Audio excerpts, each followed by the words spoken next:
నంద్యాల జిల్లా డోన్ మండలం డోన్ నియోజకవర్గంలోని వల్సల గ్రామంలో చంద్రబాబు నాయుడు నిన్న ప్రవేశపెట్టినటువంటి బడ్జెట్లో తల్లికి వందనం తర్వాత రైతులకైతేనేమి అనేక పథకాలను ప్రవేశపెట్టడం వల్ల ఈరోజు ఈ వల్సల గ్రామంలో చంద్రబాబు నాయుడుకు తర్వాత అదే విధంగా ఈ యొక్క కోట్ల జయసూర్యప్రకాష్ రెడ్డి కోట్ల సుజాతమ్మ గారి వారి ఫోటోల పైన పాలాభిషేకం చేయడం జరిగింది. ఈ పథకాలు ప్రవేశపెట్టడం వల్ల వీళ్ళ యొక్క మనోగతాన్ని తెలుసుకునేటువంటి ప్రయత్నం చేస్తాం. అమ్మ మీ పేరు ఏం పేరమ్మా? మమత. చంద్రబాబు నాయుడు గారు మాకు రేపు నెల నుంచి మాకు 2 పిల్లలు 30,000 మాకు వస్తున్నాయి. మాకు విడుదల చేసినందుకు మాకు చాలా సంతోషంగా ఉంది. అందుకు చంద్రబాబు నాయుడు గారికి మేము రుణపడి ఉంటాం. రేపు నెల నుంచి 45,000 మాకు చంద్రబాబు నాయుడు ఇస్తున్నాడు. రేపు నెల నుంచి మీకు చంద్రబాబు నాయుడుకు రుణపడి ఉంటాం. వచ్చే నెల ప్రతి సంవత్సరం 20,000 రూపాయలు రైతులకు అందజేస్తున్నాడు కాబట్టి ఆయనకు మేము రుణపడి ఉంటాము. రైతుకు చాలా ఇబ్బందికరంగా ఉండే దినాలలో ఆయన మాకు ఆదుకుంటున్నాడు కాబట్టి ఈ ప్రభుత్వం వచ్చిన ద్వారా మాకు చాలా సంతోషంగా ఉంది. అందుకే మేము ఆయనకు కృతజ్ఞత ఉంటాం, రుణపడి ఉంటాం. నా పేరు గణమద్దే సార్. ఇది అన్నదాత సుఖీభావ కింద చంద్రబాబు నాయుడు గారు మాకు వచ్చే నెల నుంచి 20,000 రూపాయలు మాకు రైతుకు అందిస్తున్నాడు. అందుకు మాకు చాలా సంతోషంగా ఉంది సార్. చంద్రబాబు నాయుడు గారు గత ప్రభుత్వంలో ఏం రైతులను పట్టించుకోలేదా? ఏం లేదు సార్, ఏం పంచాయతీ లేదు, కరువు లెక్క గానీ ఒక రైతు బంధం గానీ ఏది లేదు సార్. ఈ నెల మాకు చంద్రబాబు నాయుడు ఈసారి వచ్చినందుకు. నీకెంతమంది పిల్లలు? నాకు 2 సార్. అయితే నీకు రైతుకు సంబంధించి 20,000 వస్తుంది, మళ్ళీ ఇద్దరికి 30,000. అవు సార్. అయితే చాలా బ్రహ్మాండంగా ఉంది స్కీమ్ ఇది. ఏమన్నా చెప్పు, ఏం పేరు నీ పేరు? లక్ష్మణ సార్ నా పేరు. ఎట్లా అనిపిస్తుంది పాలాభిషేకం చేస్తున్నావు? చాలా ఆనందంగా అనిపిస్తుంది సార్. చంద్రబాబు నాయుడు గారు ఆనాడు ప్రకటించినాడు, ఆ ప్రకటించిన ప్రకారంగానే అన్ని నెరవేరుస్తున్నాడు. ఇప్పుడు అన్నదాత సుఖీభవ 20,000, మళ్ళా తల్లికి వందనం కింద ఎంతమంది పిల్లలుంటే అంతమందికి ఇస్తానన్నాడు. ఈ రేపు నెలలు ఇస్తున్నాడు. అందు నుంచి మాకు చాలా సంతోషంగా ఉంది సార్. అన్ని ఇప్పుడు పింఛను కూడా 4,000 అన్నాడు, 4,000 ఇచ్చేసినాడు. గత ప్రభుత్వంలో ఏమి ఎరగం, మేము ఒక కరువు డబ్బులు ఎరగము, ఏమి ఎరగం. ఇప్పుడు ఈ ప్రభుత్వంలో అన్ని, ఇంతకు ముందు పోయిన ప్రభుత్వంలో కూడా బాగా కరువు డబ్బులు ఇచ్చినాడు, అన్ని ఇచ్చినాడు చంద్రబాబు నాయుడు. ఆయన వచ్చేనే రాజ్యం బాగుంటుందని ప్రజలు కూడా ఎన్నుకున్నారు. మేము కూడా సంతోషపడినాం సార్. వలసల గ్రామంలో నుండి ఒక బీసీ నేత వలసల రామకృష్ణ కూడా మనతో పాటు ఉన్నారు. అదే విధంగా వీళ్ళ సహచరులు వీరు ప్రధానంగా ఈ యొక్క చంద్రబాబు నాయుడు ఈ యొక్క ఫోటోకు పాలాభిషేకం చేసినారు. తర్వాత ఈ గ్రామంలో పుట్టినందుకు, ఈ రకంగా జరుగుతున్నందుకు ఎట్లా ఉంది వీళ్ళ యొక్క మనోభావం అనేది చెప్పండి రామకృష్ణ. ఈరోజు వలసల గ్రామంలో మా నాయకుడు, ఈ రాష్ట్ర ముఖ్యమంత్రి చంద్రబాబు నాయుడు గారికి ప్రజలందరూ ఎంతో సంతోషంగా, మహిళలు, రైతులు, పిల్లలు, చదువుకునే పిల్లలు అందరూ కూడా ఎంతో సంతోషంగా పాలాభిషేకం చేయడం జరిగింది. అంటే వాళ్ళు నిజంగా ఎంతో ఆనందంగా ఉంటేనే ఈ ప్రభుత్వం వాళ్ళకు మంచి చేస్తుంది కాబట్టే, చంద్రబాబు నాయుడు గారు మంచి చేస్తున్నారు కాబట్టే ఈరోజు వాళ్ళందరూ కూడా ఇక్కడ మరి ఎంతో ఆనందంగా, సంతోషంగా చంద్రబాబు నాయుడు గారికి, మరి పవన్ కళ్యాణ్ గారికి, నరేంద్ర మోడీ గారికి, ఈ నియోజకవర్గం మా ఎమ్మెల్యే గారు సూర్యప్రకాష్ రెడ్డి గారికి పాలాభిషేకం చేయడం జరిగింది. నేను ఈ సందర్భంగా నేను చెప్పదలుచుకున్నది ఏమంటే, ఇందాకనే రైతులు కానీ మహిళలు కానీ చెప్పడం జరిగింది. మాకు మాట చెప్పినాడు ఆ రోజు ఎన్నికలప్పుడు మా నాయకుడు చంద్రబాబు నాయుడు గారు, మాట ప్రకారము అన్ని పథకాలు నెరవేరుస్తున్నాడని చెప్పడం జరిగింది. ఇది ఈరోజు ప్రజల మనోగతం, ఇది ప్రజల అభిప్రాయం. ఇది ప్రజలకు ఏ మాట అయితే ఆ రోజు చంద్రబాబు నాయుడు ఎన్నికల ముందు చెప్పినాడో అవన్నీ కూడా ఒక్కొక్కటిగా నెరవేరుస్తున్న విషయాన్ని మనం చూస్తున్నాం. నిన్న బడ్జెట్ లో మరి ఈ తల్లికి వందనం పథకానికి ఇందాకనే ఒక తల్లి చెప్పింది, 3 పిల్లలు నాకు 45,000 రూపాయలు వస్తాయని. ఇంతకంటే ఏం కావాలా?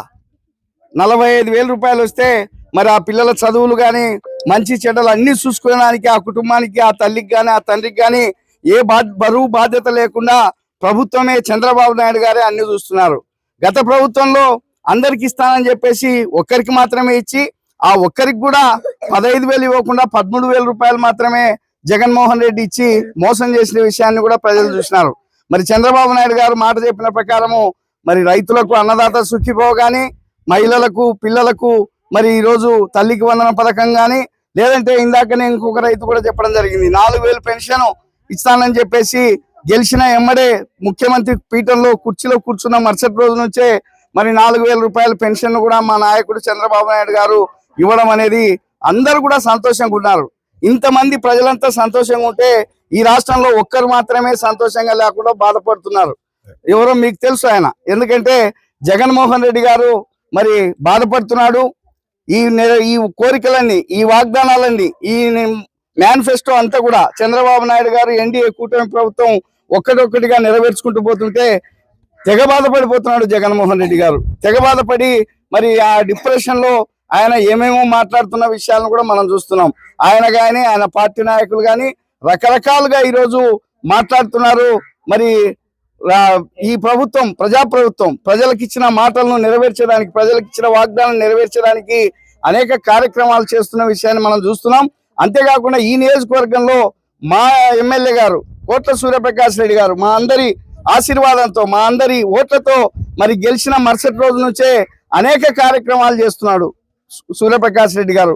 ప్రజలకు అందుబాటులో ఉంటున్నాడు. ఎవరు పోయినా వాళ్ళకి పలుకుతున్నాడు, వాళ్ళ సమస్యలు తీరుస్తున్నాడు. ఈ గ్రామానికి కూడా మరి ఇందాకనే ఇక్కడ మంచి రోడ్డు కూడా 10 లక్షల రూపాయలతో సీసీ రోడ్డు కూడా వేయించినాడు. అంతేకాకుండా అనేక సంవత్సరాలుగా ఈ గ్రామంలో రైతులు మరి వ్యవసాయ మోటార్లకు కరెంటు లేక ఇబ్బంది పడేవాళ్ళు, బోర్లకు కరెంటు లేక. ఆ సమస్యను కూడా మరి ఈరోజు తీర్చడం జరిగింది. కరెంటు అధికారులతో మాట్లాడి దాన్ని కూడా మంజూరు చేసినాడు. మరి రైతులకందరికీ వాళ్ళ బోర్లకు కరెంటు మోటార్లు, మీటర్లు బిగించుకునే దానికి అవకాశాన్ని కూడా కల్పించినాడు. ఇట్లాంటివన్నీ కూడా ఈరోజు మా సూర్యప్రకాష్ రెడ్డి గారు, మా నియోజకవర్గం ఎమ్మెల్యే గారు రైతులకు, పేదవాళ్లకు అందరికీ పనులు చేస్తుంటే మరి ఈ నియోజకవర్గంలో ఓడిపోయిన రాజేంద్రనాథ్ రెడ్డి గారు మాత్రము కడుపు మంటతో ఏవో మాట్లాడుతున్నాడు. ఆయన కూడా మొన్న మాట్లాడాడు ఇక్కడ వచ్చి. ఏమంటే ఇక్కడ ఏమి చేయడం లేదు ఈ ప్రభుత్వం కానీ, ఎమ్మెల్యే గారు కానీ అని మాట్లాడుతున్నాడంటే అది ఆయన ఇంగిత జ్ఞానానికే వదిలిపెడుతున్నాం మేము.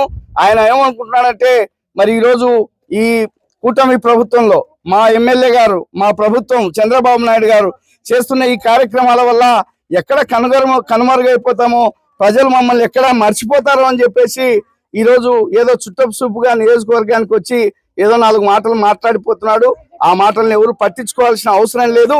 ఈరోజు ప్రజాప్రభుత్వం కాబట్టి ప్రజలకు ఇచ్చిన మాటలను అన్నింటినీ కూడా నిలబెట్టుకొని ఈరోజు మా నాయకుడు చంద్రబాబు నాయుడు గారు ముందుకు సాగిపోతున్నాడు. ప్రజలందరూ ఈ రాష్ట్రంలో సంతోషంగా ఉన్నారు. ఈ ప్రభుత్వానికి ఎల్లప్పుడూ అండదండలుగా నిలబడుతున్నారు.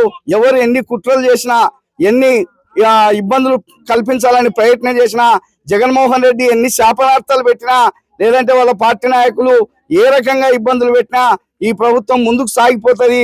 చంద్రబాబు నాయుడు గారు ఈ రాష్ట్రాన్ని మంచి పరిపాలన చేసి ఈ రాష్ట్రంలో ఉండే ప్రజలకు మంచి పరిపాలన అందిస్తాడని ఈ సందర్భంగా నేను తెలియజేస్తాను. ప్రధానంగా ఎన్డీఏ కూటమి అంటే ఈ యొక్క కూటమి ప్రభుత్వంలో రైతులకు సంబంధించినటువంటిది అయితేనేమి, లేకుంటే మహిళలకు సంబంధించినటువంటిది అయితేనేమి, ఇక్కడ చిన్నపిల్లలు ఉన్నారు వీళ్ళకైతేనేమి, ఈ చిన్నపిల్లలు ఒక కుటుంబంలో ఎంతమంది పుడితే కూడా అంతమందికి కూడా ఇస్తామని చెప్పేసి ఇచ్చిన హామీ ప్రకారం ఈ బడ్జెట్ లో ప్రవేశపెట్టడం జరిగింది.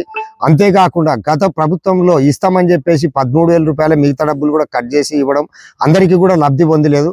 అదే మాదిరిగా జగన్మోహన్ రెడ్డి ఈ యొక్క కూటమి చేస్తున్నటువంటి అభివృద్ధి పనులను చూసి అనేక రకాలుగా కుమిలి బాధపడేటువంటి పరిస్థితులకి, ముఖ్యంగా ఇక్కడ కోట్ల సూర్యప్రకాష్ రెడ్డి గారు అందుబాటులో ఉండి మా సమస్యలన్నీ తీరుస్తా ఉన్నారు. ఈ వలసల గ్రామంకి సంబంధించినటువంటి విషయాలైతే కరెంట్ అయితేనేమి, ఇంకొక సీసీ రోడ్ అయితేనేమి, ఇవన్నీ కూడా మాకు అందుబాటులో ఉండి తీరుస్తా ఉన్నారు. కాబట్టి ఈ యొక్క ముఖ్యంగా ఇక్కడ బుగ్గన రాజేంద్రనాథ్ రెడ్డి గారు గత శాసనసభ్యుడు, గత మంత్రి, ఏమి కూడా అంటే ఈ పథకాలని అమలు చేయడం వల్ల లోపల కుమిలిపోయే పరిస్థితి కనపడతా ఉంది. కానీ ఎటువంటి పరిస్థితుల్లో కూటమి వైపు ప్రజలు ఉన్నారు. తర్వాత గత ప్రభుత్వం యొక్క దోపిడీ విధానాన్ని తెలుసుకొని ఈ యొక్క కూటమి వైపు నిలబడి మునుముందు కూడా ఎన్నో అభివృద్ధి కార్యక్రమాలు చేసుకుంటూ ముందుకు పోతుంది కూటమి అని చెప్పేసి చెప్తా ఉన్నారు. ఈశ్వర్ రెడ్డి, PMI 9 న్యూస్, వలసల గ్రామం.